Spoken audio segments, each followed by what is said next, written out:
मैं doctor Subhash Sal, orthopaedic surgeon, bone joint care, A74, Sarita Vihar, New Delhi, and Fortis Doc hospital, Nehru Place, New Delhi. I am basically a joint replacement surgeon and trauma surgeon.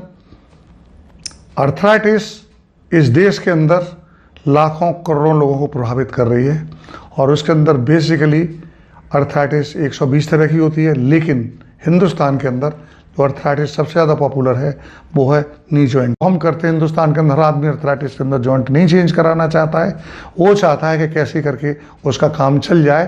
तो कुछ ऐसी exercise मैंने design की हैं जिनको आदमी समय रहते 30 साल की उम्र से करना शुरू कर दे, 10 मिनट देर हो जाना, तो उसको अपनी पूरी ज़िंदगी 100 साल की उम्र तक घुटनों की ये रिप्लेसमेंट नहीं कराना पड़ेगा.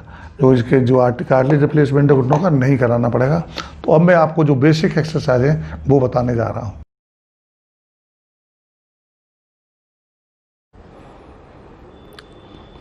घुटनों की अर्थराइटिस के अंदर सबसे पहले देखा जाता है कि दोनों टांगों के बीच में गैप कितना है.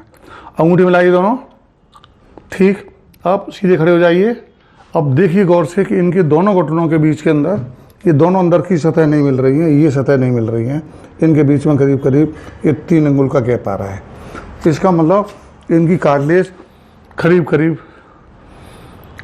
30 to 50% इनकी कार्टिलेज दब गई है, जिससे इनकी टांगें टेढ़ी हुई. कायदे से ये दोनों घुटने आपस में मिलने चाहिए, जिस तरह दबा के मिलाइए, इस तरह से मिलने चाहिए, गैप नहीं होना चाहिए, ओवरलैप नहीं करना चाहिए.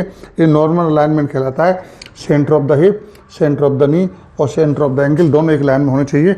तो जो पैंट की क्रीज है एकदम सीधी नीचे तक गिरनी चाहिए, और पैंट की क्रीज टेढ़ी हो रही है तो कार्टिलेज में गड़बड़ी है. उसका मतलब ये है कि अब यहाँ देखिए, ये मैं दिखा रहा हूँ जोड़ आपको, इस पर लिखा हुआ है knee osteoarthritis needs immediate action. इसका मतलब स्टेज ऑफ नी अर्थराइटिस है. तो पहले पेन देखिए इस तरह से ये कार्टिलेज दोनों तरफ बिल्कुल एक जैसी होती है, एक जैसी. फिर यहाँ जब स्टेज जब 2 आती है, जो माइल्ड से जब मॉडरेट जाती है, तो इसके अंदर ये कार्टिलेज में गड़बड़ी आने लगती है.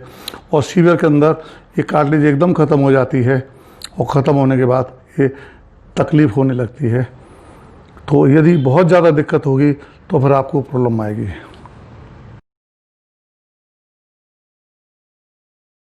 ये एक्सरसाइज करने से पहले ये काम जरूर कर लें. घुटनों की गर्म पानी से, देखिए बाल्टी में गर्म पानी भरा हुआ है, दोनों पैर डूबे हुए हैं, दोनों थाई मिलाइए. हाँ, अब देखिए इसके अंदर ऐसे पानी डाल रहे हैं. इस तरह से घुटनों की गर्म पानी से सिकाई कर लें पहले, उसके बाद एक्सरसाइज करें. और अगर आप इलाज नहीं कराना चाहते, सिर्फ इतना ही करते रहें 30 साल के बाद, तो पूरी जिंदगी आपके घुटने खराब नहीं होंगे, मेरी गारंटी है.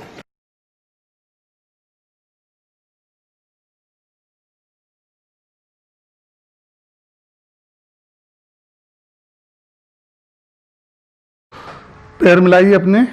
जब पैर मिला के अपनी तरफ खींचिए, अब खींचते हैं तो देखा इनके दोनों अंगूठे ये अलग अलग जा रहे हैं, इनके बीच में गैप है. इसको हेलक्स वेलक्स कहते हैं और ये नहीं होना चाहिए. इसके लिए ये जो चोटी में बांधने वाला रबर बैंड है, मार्केट में 5 या 10 रुपये का आता है, उसको लगाइए. चलिए कैसे लगाएंगे आप, डबल करके लगाइए, डबल करके. यस, हाँ. अब इसको देखिए, अभी अंगूठी पास पास आ गया, अंगूठों को पास पास. ये रबर बैंड है जो महिलाएं अपनी छोटी में लगाती हैं. अब इसको पंजों को अपनी तरफ खींचिए. यस, और ये छोटी उंगली को अपनी तरफ खींचिएगा इस तरह से.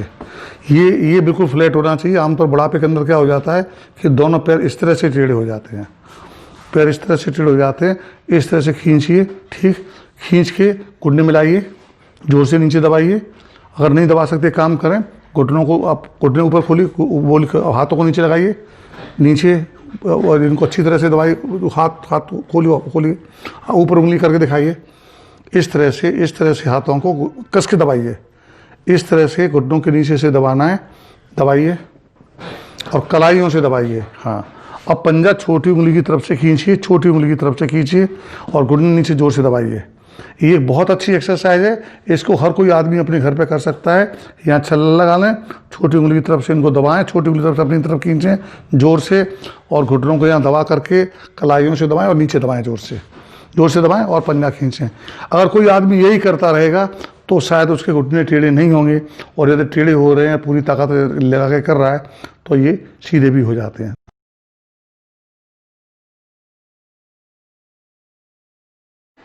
ये महिलाएं 50 ईयर्स एज है, काफ़ी वैसे मेंटेन है। तो अब इनको ये इनके पैर बाहर निकाल दिए मैंने टेबल से। अब घुटने के बीच में गैप नहीं आना चाहिए। दबाइए, मेरे हाथ को दबाइए और पूरी ताकत से दबा के रखिएगा। और घुटने की एड़ी को आपको हिप से टच करना है, एड़ी को हिप से टच करना है और ये बीच के अंदर गैप नहीं आना चाहिए। जोर से मोड़िए, आप पूरे मोड़िए, पूरी ताकत से मोड़िए और पूरी ताकत से खोलिए।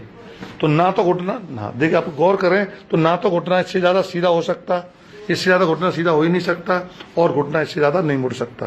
पर इनकी बॉडी का पूरा वेट टेबल के ऊपर है। तो आपको चलना नहीं है, चलाना है। जब आपके घुटने का पूरा मूवमेंट हो रहा है उस समय आपके शरीर का 1 ग्राम भी वजन घुटने के ऊपर नहीं होना चाहिए।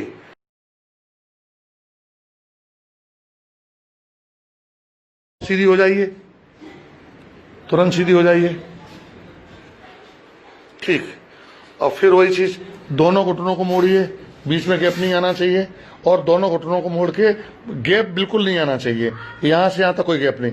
और घुटनों को मोड़िए और चिन से लगाने की कोशिश कीजिए। मोड़िए घुटने, चिन तक लाइए, फिर वापस ले जाइए, चिन तक लाइए, फिर वापस ले जाइए। यस, अब घुटनों का फिर पूरा मूवमेंट हो रहा है और लेकिन 1 ग्राम भी वजन इनका घुटनों के ऊपर नहीं आ रहा है। क्लियर हो गया?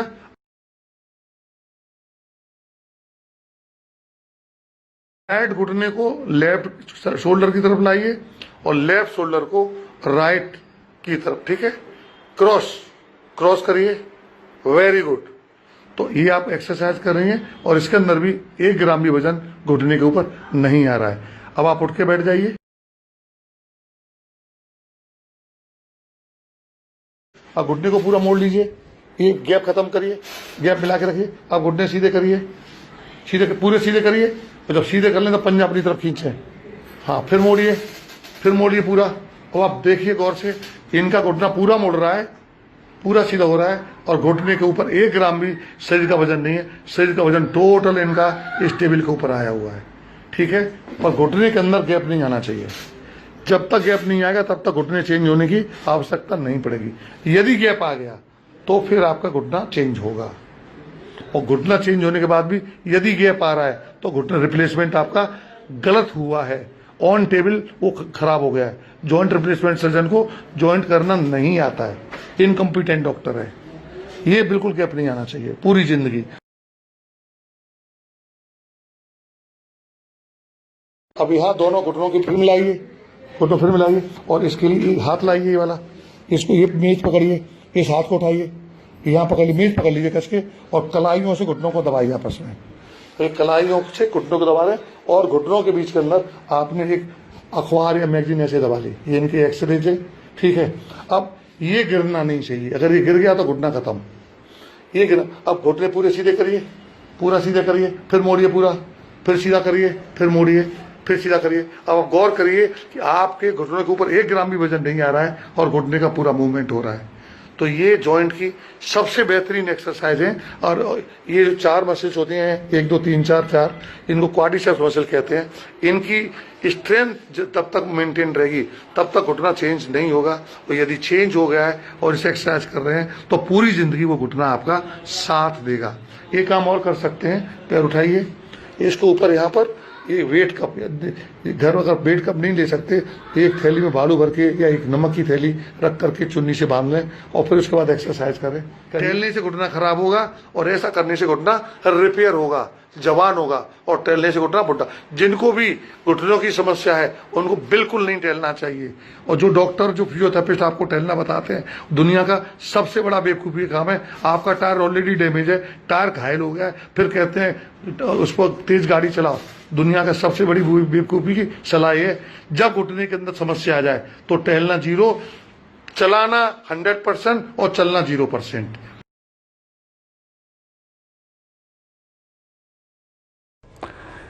ये एयर बाइक है। एयर बाइक क्यों कहते हैं? क्योंकि इसके अंदर ये तमाम, जब पहला मॉडल आया था इसके अंदर ये तमाम ये ग्रुप बने हुए थे जिसमें सब चलती थी तो एयर की सूं सूं की आवाज़ आती थी, तो इसका नाम पहले एयर बाइक कर दिया। अदरवाइज इसको सिटिंग क्रॉस ट्रेनर कहा जाता है। सिटिंग मीन्स जैसे आप इसके ऊपर बैठ गए और क्रॉस ट्रेनर मीन्स आप इसको चला रहे इस तरह से, तो इसको सिटिंग क्रॉस ट्रेनर भी कहा जाता है। ठीक, इसके अंदर सबसे बड़ी चीज़ है, इसको चलाते समय क्या ध्यान रखना चाहिए हमें कि हाथ की जो 4 उंगलियां हैं, ये 4 उंगलियां ये सामने आएंगी और जो अंगूठा है ये पीछे से आएगा। अंगूठा धक्का देगा और उंगलियां अपनी तरफ खींचेंगी। तो यहाँ फोकस कीजिए, ये आप देखिए कि ये अंगूठा से मैं धक्का दे रहा हूँ, अंगूठे से मैं धक्का दे रहा हूँ और उंगलियों से अपनी तरफ खींच रहा हूँ, अंगूठे से धक्का दे रहा हूँ, उंगलियों से अपनी तरफ खींच रहा हूँ। तो साइकिल जो चलाई जाएगी वो इस तरह से चलाई जाएगी, अंगूठे से धक्का, उंगलियों से खींचना, अंगूठे से धक्का, उंगलियों से खींचना, अंगूठे से धक्का, उंगलियों से खींचना, ये इस तरह से करने का है। और जो पूरी ताकत है चलाने के लिए वो हाथों से लगाई जाएगी। साइकिल हाथों से चलाई जाएगी, सीधे तन के इस तरह से बैठेंगे, साइकिल हाथों से चलाई जाएगी। और जो हमारे पैर हैं, पैर साइकिल चलाने का काम बिल्कुल नहीं करेंगे। पैरों के अंदर क्या करना है कि पैर को जो घुटने हैं और जांघें हैं उनको इस तरह से रगड़ना है, क्योंकि जो अंदर की जो मांसपेशियां होती हैं वो उम्र बढ़ने के साथ साथ ढीली होती चली जाती हैं, कम पावर की होती चली जाती हैं, और बाहर की जो मांसपेशी है, इसको टेंसर फेशियल आटा कहते हैं, ये टाइट होती चली जाती है। तो उसके अंदर होता क्या है कि आप किसी बुजुर्ग आदमी को देखें तो आप पाएंगे कि उसकी ये जो जगह है, इनके अंदर यहाँ गैप आ जाता है। ऐसे जितना उम्र बढ़ती चली जाएगी और जो पैर हैं वो पैर ऐसे खुलते चले जाते हैं। जो पैर हैं इन दोनों के बीच में स्थान, जब हम जवान होते हैं तो पैर हमारे मिल जाते हैं, अंगूठे मिल जाते हैं। ठीक है, जैसे मैं अपने निकाल के बताता हूँ आपको। ये देखिए अंगूठे हैं, ये अंगूठे इस तरह से मिल जाते हैं कि दोनों के बीच में कोई गैप नहीं होता। जैसे उम्र बढ़ती चली जाती है तो पैर इस तरह से खुलते चले जाते हैं। और 2 एक्शन होते हैं, एक तो ये खुलते हैं और एक यूँ खुलते हैं।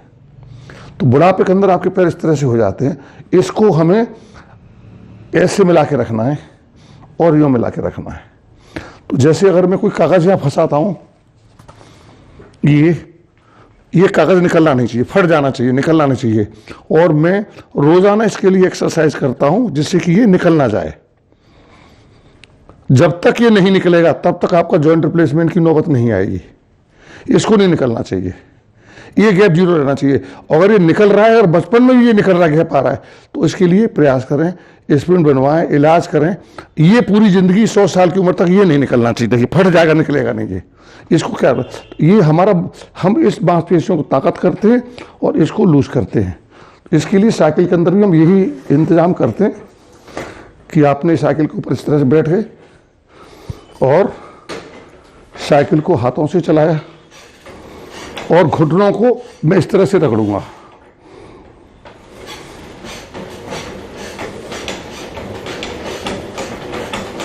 आप देख रहे हैं, मेरे दोनों घुटने रगड़ रहे हैं। ये देखिए, देखिए साइकिल तो मैं हाथों से ही चला रहा हूं, साइकिल में हाथों से ही चला रहा हूं, लेकिन ये घुटने आपस में रगड़ रहे हैं। साइकिल हाथों से चला रहा हूं, जरा सा भी मूवमेंट, जरा सा भी पावर मेरी यहां से नहीं लग रही पैरों से। ये ध्यान रखना है। शुरू में आपके पैर के अंदर गैप रहेगा, उसको धीमे धीमे पास लाने की कोशिश कीजिए इस तरह से। और 1 घंटे की प्रयास में ये धीमे धीमे पास आ जाएगी। तो मैं आराम से 15 मिनट से आधा घंटे तक इसको चला लेता हूँ। इसको चलाने से एक तो वजन नॉर्मल रहता है, डायबिटीज नहीं होती, ब्लड प्रेशर नहीं होता, थायराइड नहीं होती, ब्लड के अंदर लिपिड प्रोफाइल, कोलेस्ट्रॉल का लेवल नॉर्मल रहता है और आपके घुटने चेंज करने की पूरी जिंदगी आवश्यकता नहीं पड़ेगी। खाना खाने से पहले चलाएं, सुबह नाश्ते से पहले और शाम को अपना खाना खाने से पहले। दुनिया की सबसे अच्छी एक्सरसाइज मशीन है ये, और घुटनों पे कोई लोड नहीं बनता। अगर इसको रोजाना चलाते रहें तो किसी भी कीमत पर आपको घुटने चेंज नहीं कराने पड़ेंगे। तो मेरा ये कहना है कि ये बहुत अच्छी चीज़ है, आपको ये ज़रूर लेनी चाहिए। यदि आप इसको युवावस्था से यूज़ करना शुरू कर देंगे और खाने के अंदर जो मेरा डाइट चार्ट है उसको फॉलो करेंगे तो पूरी ज़िंदगी आपको डायबिटीज़, ब्लड प्रेशर, थायराइड और ये तमाम बीमारियां नहीं होंगी और पूरी ज़िंदगी आपके घुटने चेंज नहीं होंगे। ये मेरी गारंटी है। यदि आप मेरी डाइट चार्ट ले रहे हैं और अपना वजन, शरीर का वजन अपनी लंबाई के हिसाब से नॉर्मल संतुलित बना, आइडियल वेट है अगर आपका, और ये साइकिल चला रहे हैं तो पूरी ज़िंदगी आपको ये बीमारियां तंग नहीं करेंगी, प्रोवाइडेड आप इनको लेके पैदा नहीं हुए हैं। कोई भी बीमारी भगवान नहीं देता है। यदि 20 साल के बाद कोई बीमारी हो रही है, सामान्य बीमारी की बात मैं बात कर रहा हूँ, जो लाइफ स्टाइल डिजीज हैं, थायराइड, हाइपरटेंशन, मोटापा, डायबिटीज़, ये सभी बीमारियों की लिस्ट से WHO ने आउट कर दी हैं। ये हम चाहते हैं तब ये बीमारियां होती हैं। तो वो अगर उन चीज़ों को पूरी ज़िंदगी बचना चाहते हैं तो air bike is the best exercise instrument apparatus in the world. और यदि मुझे अधिकार हो तो जिसने इसको इन्वेंट किया है, इसकी खोज की है, उसको मैं नोबेल प्राइज़ दे दूँ। हेल्थ का नोबेल प्राइज़ इसके आविष्कारक को मिलना चाहिए, क्योंकि इससे अच्छी दुनिया में कोई चीज़ नहीं है। और घुटनों के लिए जो सबसे गंदी चीज़ है, जिसको मैं गोली मारना चाहूँगा, वो ट्रेडमिल है। आप नॉर्मल ट्रेडमिल यूज़ करें और घुटनों में जरा से भी परेशानी आ गई है और ट्रेडमिल यूज़ कर रहे हैं तो मानिए 100% आपका घुटना चेंज होगा। तो जो भी ट्रेडमिल करना चाहते हैं वो भी इसको करें। तो मेरा ये मानना है ट्रेडमिल से 1000 गुना ज़्यादा इफेक्टिव है। ट्रेडमिल, अच्छी वाली ट्रेडमिल कोई भी 30-40 हज़ार से कम की नहीं आती है। और इस सबसे अच्छी साइकिल है वो भी 12-13 हज़ार की मिल जाएगी आपको। और नॉर्मल साइकिल दिल्ली में मिलती है, नॉर्मल साइकिल वहाँ जाइए, ढूंढिए और लेकर के आइए, अपने आप तय कीजिए। कॉस्को कंपनी की सबसे अच्छी है, बाकी लोकल कंपनियों की भी अच्छी हैं, कोई 7,000 की, 7,500 कोई 8,000 की। आप ढूंढें, समझें, अच्छी मजबूत साइकिल लेकर के आएँ और बच्चों की पहुँच से दूर रखें। यदि ये करते रहेंगे तो आपका दवाओं का बजट, मेरा मानना है, 0 हो जाएगा। हेल्दी रहेंगे 100 साल तक बिना घुटनों की समस्या के और बिना डायबिटीज, हाइपरटेंशन एंड थायराइड की ज़िंदगी जिएंगे। मैं doctor Subhash Sal, orthopaedic surgeon, bone joint care foundation and Fortis C DOC hospital, New Delhi. Mobile 9810124433, landline 01142430066। धन्यवाद।